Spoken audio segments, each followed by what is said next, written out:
Hi, I'm Kenny Kessler, and I'm doing research on sudden infant death syndrome, more specifically on how high serum serotonin relates to sudden infant death syndrome.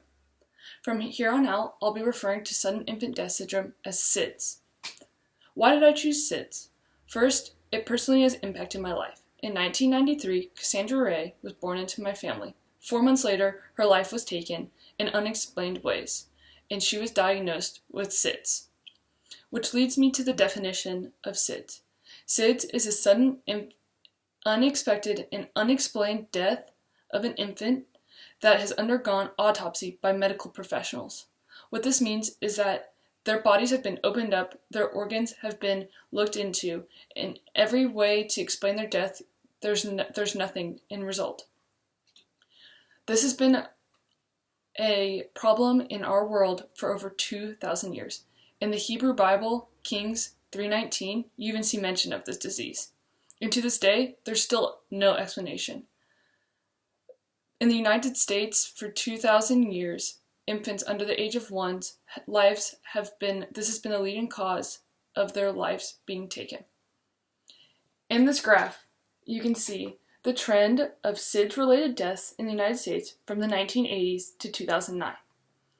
As you can see, around the 1990s, you see a decline in SIDS-related deaths. This has been determined for two reasons. One, being diagnostic shift. This is something that happens in the medical field often.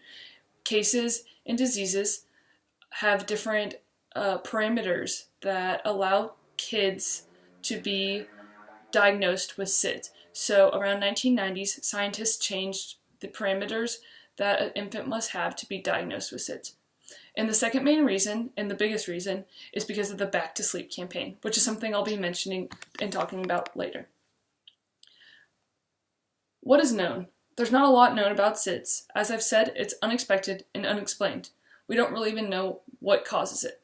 But over these 2,000 years that it has been laying havoc on the United States, we have gathered a little bit of information about what causes a patient to have SIDS, what makes them at risk for SIDS. Here are a few things in this graph. As you can see, a lot of this has to do with things that we can control. For example, you can make your kid 50% less likely to develop SIDS just by not allowing them to bed share. You can make your kids 6 times less likely to have SIDS just by having them sleep on their back, not allowing them to sleep in the prone position, prone being on their stomach. The kid is 50 times more likely to develop SIDS if allowed to sleep on the couch. And another thing that we can affect. If we smoke during our pregnancies, we're making it 1/3 more chance that our kid will develop SIDS later on in life. Something we can't really affect is that just by having a male, they're 52% more likely to have SIDS. As you can see, these risk factors include things that we affect and don't affect, but just by knowing these things, you're able to be a little bit more aware if your kid may be developing or be at risk for SIDS later down the road. The Back to Sleep campaign. So this is something I said that I was going to mention, as you saw in the trends. In March of 1991, scientists put together this campaign. The main goal is influencing and educating parents that their children should be sleeping on their backs, hence the name Back to Sleep. And the result was astounding. A decrease from 85% of children diagnosed with SIDS found in the prone position to 31%. This is why we saw the decrease in the trend of SIDS-related deaths in the United States in the previous graph. Because just by not allowing your kid to sleep in the prone position, they're decreasing the chance of SIDS-related death by 6 times, and therefore the overall result in the United States showed an 85 to 31% drop. Although this drop had happened in the United States, you saw that it plateaued in the trend. This is showing that just by allowing your child to sleep on their back does not mean that they will never develop SIDS. Kids who sleep on their back are still developing SIDS, meaning sleeping on their prone position in their stomach is not a determining factor for SIDS. which goes along with the idea that there has been no determining factors for SIDS. The next topic I want to cover is the other studies that have been done on SIDS. As you know, a disease being around for 2,000 years has gotten a lot of attention, especially when it's the leading cause of deaths for infants under the age of 1. In 1953, SIDS was officially crowned as a disorder. And to this day, 2019, there's still no set identifying determining factors. There's no way you can pop out a kid, get some testing done, and know if it's going to die from SIDS or not. What we do know is that there has been some associated factors, as well as a study done that there's now known to be a central serotonin deficiency in SIDS patients. So this central serotonin deficiency is what led to the scientists of this study wanting to do it on the peripheral 5-HT serum serotonin, or from here on out, we're just going to call it 5-HT serum, because the problem with the central serotonin is that this is something that can only be measured post-mortem, and therefore we can't even know if an infant has the serotonin deficiency until it passes away. The only way that this central serotonin deficiency is really helping right now is in the autopsy of a SIDS patient. When they see this deficiency, they often know they have died of the disorder of SIDS. As I mentioned, there are some associated factors with sudden infant death syndrome, other than the ones that I mentioned in the previous graph. So this first one is really interesting to me. It is neonatal circumcision. And the research done on how neonatal circumcision causes an increased chance of a child developing SIDS is because this is causing hypersensitivity and unneeded stressors on the small heart of the infant. This also relates to the second associated factor, which is Caucasian males. In the United States, Caucasian males who are covered by Medicaid have the highest rate of circumcision. So this is how we've linked white Caucasians with neonatal circumcision and SIDS. Within these white Caucasian males in circumcision, we are seeing an increased sensitivity among those males, so an outside stressor that is also relating to something internally going on with the body of this infant, which later causes them to develop SIDS and pass away in their sleep. The next associated factor is being born in the winter months. Now this is an interesting one because at first look you're like, how does this relate to a kid passing away or not? But if you remember the graph I showed you earlier, bundling, bed sharing, sleeping in a sofa, these are all things that cause your child to be at risk, and all things that are done usually in the winter months to help keep your child warm. So that there you can see more relations to these risk factors. The last main study done is the triple risk hypothesis. In the triple risk hypothesis, the infant's life is broken down into 3 main categories. The critical development period, which is just the general development of the infant over the years. Extraneous stressors, so this is external stressors, such as circumcision, sleeping on the prone position, anything that's in the environment and externally affecting this child. And then vulnerable infants, and this is the things that I've covered, maybe something such as the genes of this child, it being male, it being born in the winter months, stuff that they can't exactly change externally, but is been proven to make a child vulnerable. So in this triple risk factor, they've studied that when you have multiple of the things in these categories, so you have an issue in your critical development stage, so from 0 to 12 months, you have an issue in your vulnerable infant, your male, and you have an extraneous stressor, you're circumcised, you're more likely to have a child that's going to develop SIDS. And so this triple risk hypothesis has just been made and distributed to help educate parents on the possible effects of having a child with all 3 of these and making them more aware and more educated on SIDS. Again, this is not showing any determining factors of SIDS and will not allow you to diagnose a healthy infant with SIDS before its death. Why SIDS and why serotonin? So I kind of already touched on why SIDS would relate to serotonin with the central serotonin abnormalities that have already been studied. But why SIDS has already been stated as well too. It's the leading cause of death in the US for infants. Don't we want to know what's taking the kids away from our families? In the post-mortem autopsies of these children, just without any study done, there's been shown a 40% increase in serum serotonin. And the cool thing about serum serotonin is that it could serve as a biomarker because it is in the peripheral portion of the body, not in the central nervous system of the brain, and is able to be extracted from a healthy infant and tested pre-mortem. So what's the hypothesis? The research done by the scientists is on the hypothesis that there is an association between SIDS and alternated serum 5-HT in the peripheral portion of the body, more specifically in the peripheral portion of the brain. Brainstem serotonin. So this is the study that's already been done. As you can see, in SIDS patients, there's so much less serum serotonin, found in the SIDS brain after an autopsy. In a control case, so it's a otherwise healthy infant that died of a known cause, you can see that there's so much more serotonin found in this brain.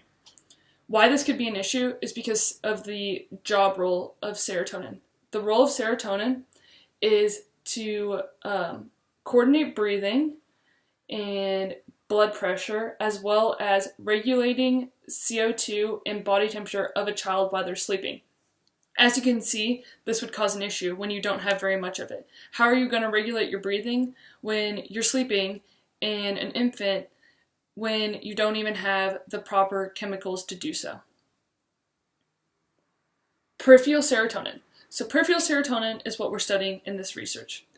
And the reason for this, as I mentioned, is that it could be a biomarker, which would be a huge step forward in the SIDS study, because of the fact that it can be tested on living patients, which would be the first biomarker able to be tested for SIDS ever in the 2,000 years that it's been claiming lives of infants in the United States. And the reason that this could be a big step is because blood serum is easily testable. All you have to do is collect blood from a major blood vessel, store it, and run it through some tests to be able to see if there's an abnormality in the serum 5T. And the reason behind the abnormality in serum 5T is because there's probably a possible abnormality in the metabolism of serum 5T in the infant's body, which will be discussed later.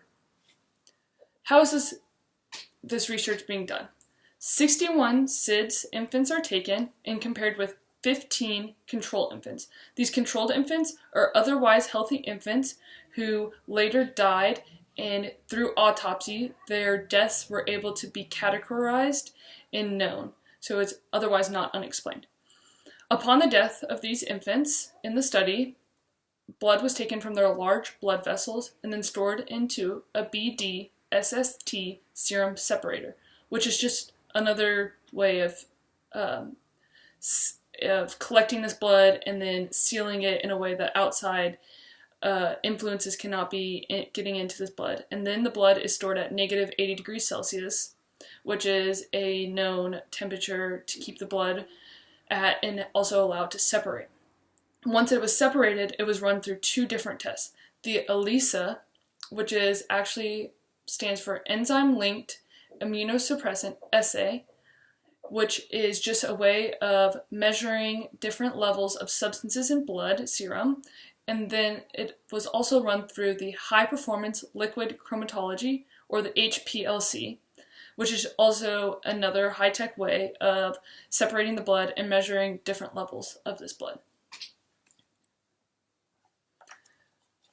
Along with the 61 living SIDS patients and 15 control, they were compared to 40 living infants and 5 living adults. Of those 40 living infants, 20 were male and 20 were female.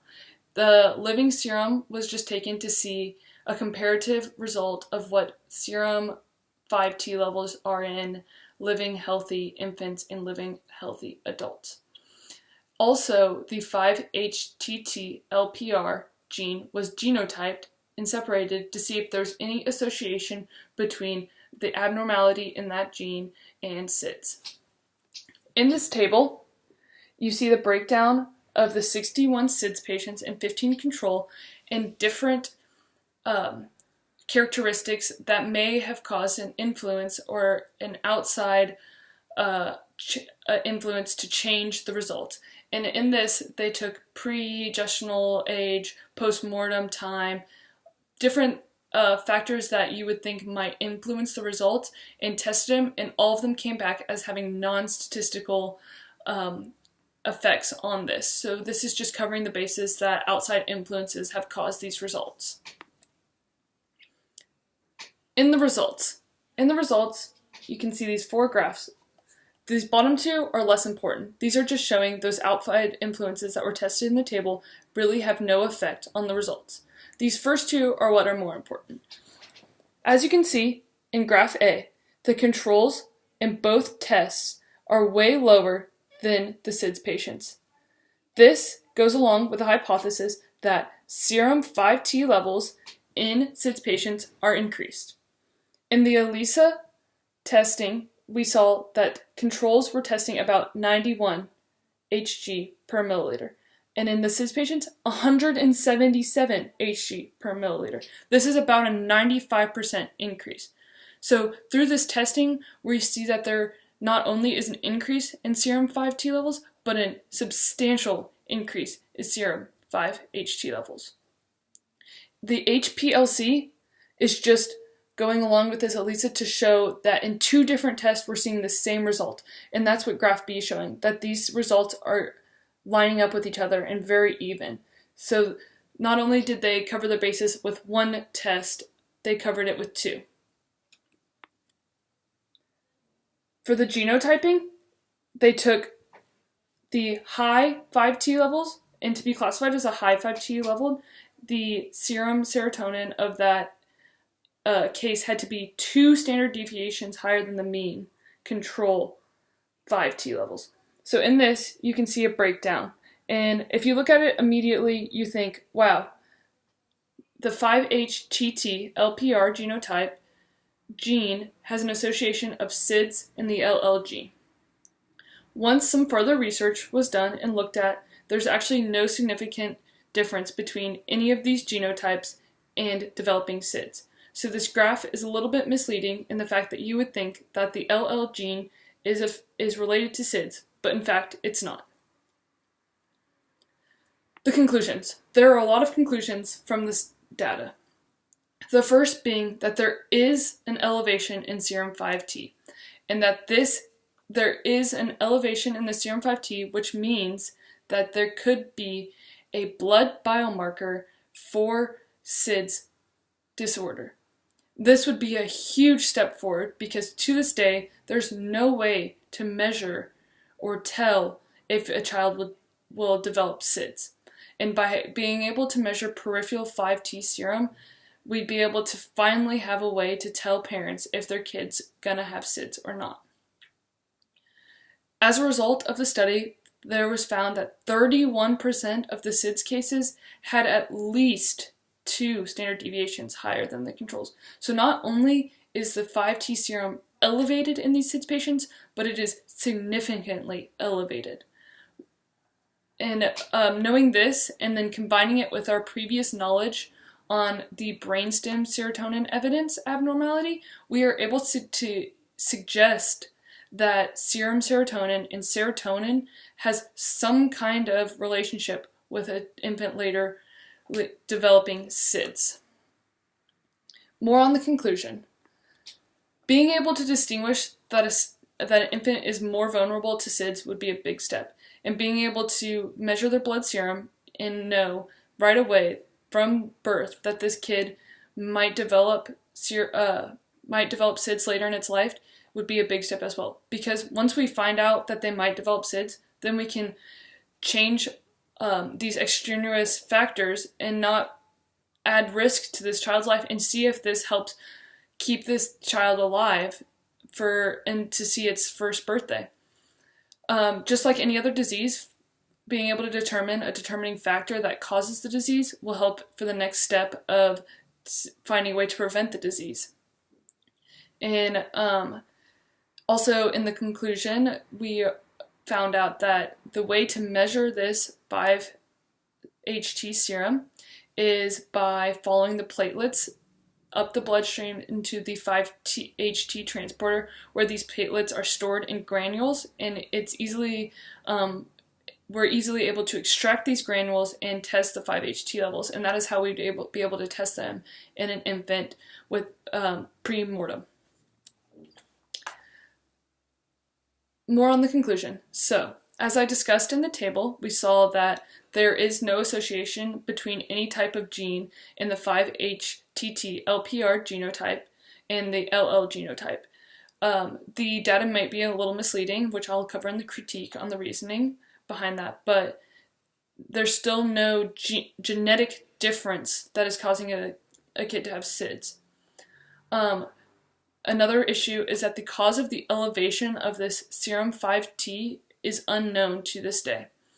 There have been two main ways that have been researched over time to tell why this 5-HT might be elevated. And the first is that there might just be an increased production in these SIDS infants without an increased breakdown. The problem with this is that we don't know why there isn't an increased breakdown, and we don't really know why there's an increased production. But this increased production could be related to the enterochromaffin cells, or the EC cells, which are found in the gut. These EC cells are responsible for producing 90% of the serum 5T, and are known to increase its output of serum 5T under stress such as hypoxia or infection or other things that cause stress on the body.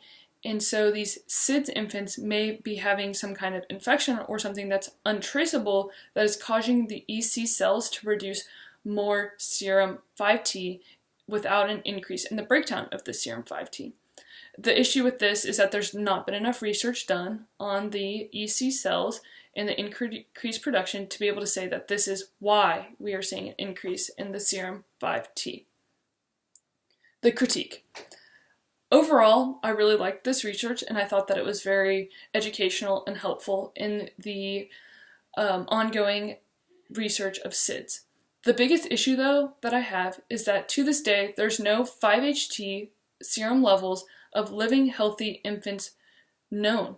So we have nothing to compare to, and we don't even know what these infants' 5-HT levels are supposed to be. We have an idea, but we don't have extensive research on this, so therefore there's a lot of unanswered questions. But the good of this research is that they properly addressed their hypothesis, they drew good conclusions for the data they had, and they didn't try to draw conclusive conclusions, even though they don't know this stuff, which is reasonable. The methods I thought used were appropriate, but could have been altered by allowing more cases to be used. I think 61 SIDS cases in 15 controls is not nearly enough when 2,700 SIDS cases are in the United States each year. And I think that this small number of cases is what caused the confusion in the genotyping table that I showed earlier, because in these very few cases that we used, we saw that there were 40 of them with the LL, which makes it seem like there's an association between SIDS and the LL gene. But in reality, there's not. And I think that if more kids' cases were used in the study, we wouldn't have seen that abnormality. It would have leveled out, and that would not have been an issue. Also, I think that more living comparisons could have been used. 40 infants, 20 females, 20 males, and then 5 adults is all we use. And by only using that many, we don't really have a lot to compare to for later down the road. And in my main critique that I've already said, we already don't know what the living infants are over time and over years. And so by only having 40 in the study, we don't have a lot to base our knowledge on. And I think that by having more cases, we would just know a lot more. And I think overall more is just better. The next step. I think there's a lot of next steps that can be taken. This is really exciting in the SIDS world because we might finally have a biomarker. And so I think the first next step would be collecting the serum 5-HT concentrations in healthy living infants. And I think this should start from birth till 1 year old. And I think that this should be recorded and kept. And that way, if one of these infants' data dies of SIDS, we have their data from the birth to the moment they died of SIDS. We know that what their serum 5T levels were this whole time. And I think that this would be extremely helpful in determining the relationship between the serum levels and SIDS. I think also we need to study the relationship between the central serotonin abnormality and the high serum 5T in the peripheral serum serotonin. And I think understanding the relationship of these two will help us understand more about how serotonin relates to SIDS and how we're getting this increase and why in postmortem there's no serotonin in the brainstem, etc. I think understanding the relationship between these two would be essential to understanding the relationship between SIDS and serotonin. The big question that I have posed is, could peripheral serum 5-HT abnormalities be the biomarker of SIDS we've been looking for? 2,000 years of studies, and could this serum marker finally be the answer to our questions? I think once science goes on with this research and understands more about this serum 5T level, we'll be able to answer this question. And I think we'll be able to know how healthy living infants and SIDS infants differ in the serum 5T level. And I think that this is a big step forward in this deadly disorder that's been casting its shadow over the United States for years now. And this research is a big step forward because, as you can see, when I talked about the previous studies done, all we know are risk factors. And risk factors can only reduce the deaths at so much as we saw in the trends in the Back to Sleep campaign. I mean, that only brought it down to 2,700 deaths per year. It's still the leading cause of infant deaths in the United States. And overall, I just think that this research is a big step forward, because once we are able to determine factors, then we can determine cures, and we can keep kids from dying from SIDS, and we can keep families from losing infants, because I know that losing a child is something that is very hard for a family, especially when you've carried it for 9 months and then you only get to spend 3 months with it. So that's why I find this research extremely important. So lastly, I just wanted to say, if you guys have any comments or questions on my presentation, please just leave them in the discussion board, and I'll get back to you as soon as possible. And I wanted to thank Dr. Hennigan in the class for allowing me to do this from Spain and being able to graduate on time. Thank you.